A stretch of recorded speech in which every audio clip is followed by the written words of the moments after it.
Qué alegría darle la bienvenida a una entrega más de Una Voz en el Desierto. Hoy día quiero referirme a la otra pobreza. No es ningún secreto de los estragos económicos que ha producido la pandemia. Y cada uno de nosotros también conoce lo que es la pobreza económica. Hablamos de la carencia, hablamos de la falta de recursos para mantener la vida en su forma quizás más básicas. Cada uno de nosotros sabemos de lo que estamos hablando cuando nos referimos a la pobreza económica. Y la pandemia se ha encargado de profundizarla. Es cierto, también aquí y allá se escucha de algunos que han podido incrementar incluso sus ganancias. Bueno, la vida es así, pero pensando que la mayoría ha tenido que sufrir en los embates de esta enfermedad, directamente apuntando a las fuentes económicas. Se sabe que los países han tenido que hacer uso de sus reservas para ayudar específicamente a aquellos que se han quedado sin la posibilidad de obtener la ganancia, y en algunos casos la ganancia diaria. Y quizá usted ha escuchado de que se habla hoy día de países quebrados, producto de esta demanda de recursos para ayudar a su gente, que por lo demás es un mandato al que tienen que responder. Seguramente usted ha visto en su entorno cómo tiendas, por ejemplo, han quebrado, trabajos de décadas, trabajos de muchos años, se han ido al tacho de la basura producto de esta pandemia. Nosotros acá vemos en distintos lugares como tiendas, inmensas tiendas, algunas que vendían cosas muy preciosas para aquellos que les gusta los artículos de madera, de decoración, etcétera, etcétera, han tenido que cerrar sus puertas. Y de pronto también nos encontramos con avisos de tiendas que dicen o se vende o se arrienda. Hablamos de pobreza económica. Gente que ha perdido también sus fuentes laborales, producto de empresas medianas, pequeñas, de distintos tipos que han quebrado, y producto de eso mucha gente ha tenido que irse desgraciadamente a engrosar las cifras de la cesantía. En España han mencionado, quizás de una forma brutal, pero ellos lo identifican así, las colas del hambre. Y son esas personas que de alguna manera se aglomeran, en filas, por eso le llaman colas del hambre, en distintos lugares donde reciben las ayudas alimenticias, generalmente de iglesias, también de organizaciones civiles que se abocan por este tiempo a repartir alimentación para las personas que están pasando ya están pasando hambre, y así le llaman ellos, las colas del hambre. Ha sido durísimo desde el punto de vista de la economía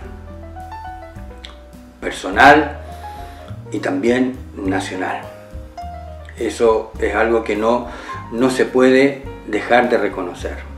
Y yo soy una de las personas que me cuento entre aquellos que se entristecen, que se angustian por estas circunstancias. Quizás otros, no sé, no me extrañaría que otros sintieran satisfacción por esto.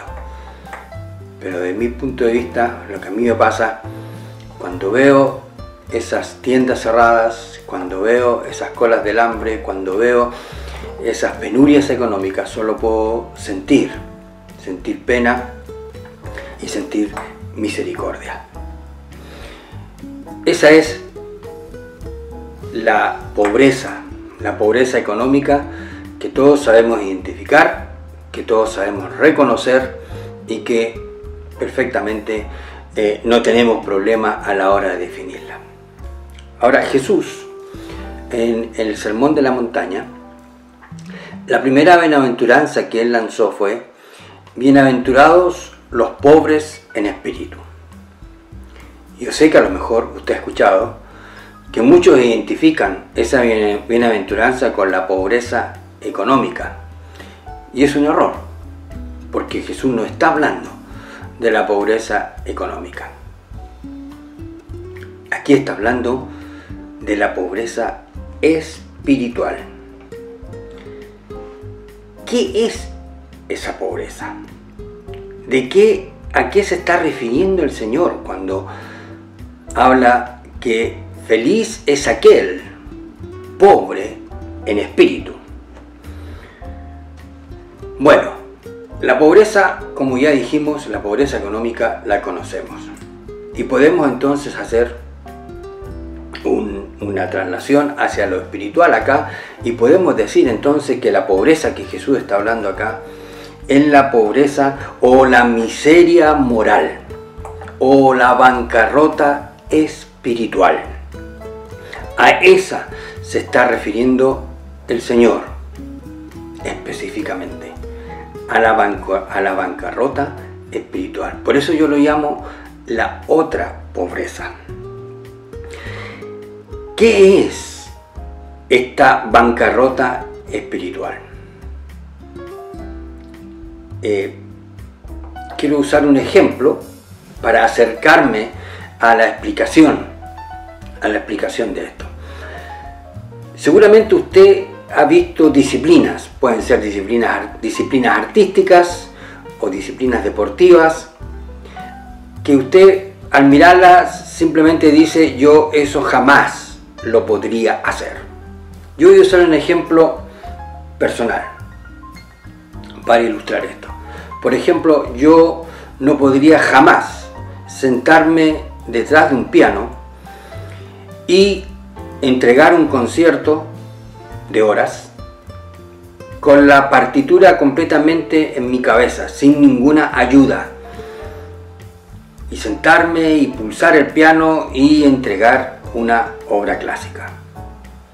Yo eso no lo puedo hacer. Usted vea en el caso suyo que podría tener esas mismas características. Entonces, cuando yo me veo en esa circunstancia, yo digo: yo soy pobre, porque yo carezco de la capacidad para pulsar el piano y entregar un concierto. Yo soy pobre. Entonces, la pobreza, en el fondo, tiene que ver con la imposibilidad. La pobreza tiene que ver con la ausencia de capacidades. La pobreza limita, eso no cabe ninguna duda. Y pensando en la pobreza económica, específicamente hablamos que la pobreza frustra y la pobreza crea amarguras, como al mismo tiempo genera las condiciones, no obligatorias, pero genera las condiciones para practicar la delincuencia. O sea, la pobreza es un estado de limitación, de carencia. Entonces, cuando yo digo que soy pobre artísticamente, para usar ese otro plano, yo estoy diciendo que no tengo la capacidad para, en este caso, según mi ejemplo, para pulsar el piano y presentar un concierto. No tengo, definitivamente no la tengo. Entonces, cuando Jesús dice bienaventurados los pobres en espíritu, Él está señalando esa carencia, esa pobreza moral, espiritual, que me priva de la capacidad moral y espiritual para desarrollar una vida en consecuencia. Y muchas veces el Señor entregó enseñanzas que a nosotros nos parecen tan simples, tan sencillas, pero su primer efecto fue para mostrar nuestra invalidez, nuestra incapacidad, nuestra pobreza. Por ejemplo, si yo les leo: amad a vuestros enemigos, bendecid a los que os maldicen, haced bien a los que os aborrecen, y orad por los que os ultrajan y os persiguen. Yo le pregunto a usted, como me pregunto a mí, ¿somos capaces de hacer eso? ¿Tenemos la fuerza para hacer eso? ¿Tenemos las capacidades para hacer eso? Entonces, el Sermón de la Montaña, por ejemplo, está lleno de otras enseñanzas o de otros imperativos de Jesús, que los leemos tan a la pasada. Pero el primer efecto que provoca es que usted y yo somos incapaces. No tenemos la fuerza, no tenemos las condiciones, no estamos dotados moralmente, espiritualmente, para hacer eso. Y usted ve aquí y allá cómo el odio, cómo la amargura, cómo el resentimiento, cómo las ansias de venganza surgen todos los días. Y las personas, cuando le hablan simplemente del perdón, de orar por los enemigos, para ellos es otro idioma. Y en algunos casos cierran sus oídos o reaccionan con violencia. Ponga atención. Por ejemplo, cuando los países están en campañas políticas, ¿cuáles son los discursos de los candidatos? Y es una cuestión impresionante la forma como se tratan, cómo se agreden. Entonces, cuando Jesús dice eso que acabo de leer, lo que está en primer lugar mostrándonos un piano, en el caso mío. Ya, ahí está el piano, siéntate y tócalo. Y yo tendré que decir: yo soy incapaz, no tengo la capacidad de hacerlo. Bueno, el Señor está diciendo que feliz es aquel que se enfrenta a sus propias limitaciones y a su frontera, y una frontera espiritual. ¿Por qué? Porque al reconocer mi imposibilidad, mi limitación, mi carencia, mi incapacidad, se abre la puerta para abrirle al corazón a quien sí puede hacerlo.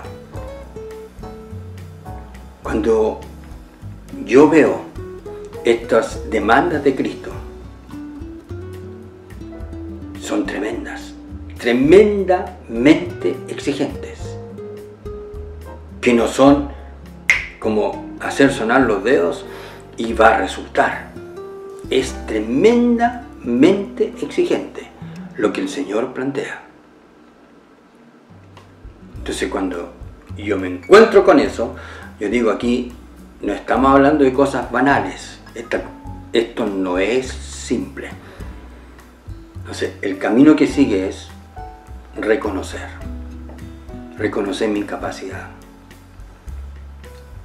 y llegar al Señor y decirle: sí, Señor, reconozco, soy un pobre, soy un menesteroso, soy un mendigo espiritual, no tengo las capacidades, no tengo tu vida en mi vida, soy un pobre en espíritu. Y cuando llego a ese punto y reconozco mi miseria moral Y abro la puerta a que Jesús llene mi vida, llene mi corazón, me dote de sus capacidades. Comienza Él a desarrollar dentro de mí una vida distinta, que me va a permitir perdonar a mis enemigos, orar por aquellos que nos persiguen y nos ultrajan. Aquellas demandas de la vida que son tremendamente exigentes. Por eso a veces pienso que el apóstol Pablo, consciente de las tremendas demandas de la vida cristiana, dio un consejo, como por ejemplo este: en cuanto dependa de vosotros, dijo, estad en paz cada uno con su prójimo. O sea, en cuanto dependa de usted y dependa de mí, no nos metamos en problemas con las otras personas, porque la vida cristiana nos va a demandar cuestiones difíciles, como perdonar, reconciliarnos, reconocer culpas, asumir responsabilidades.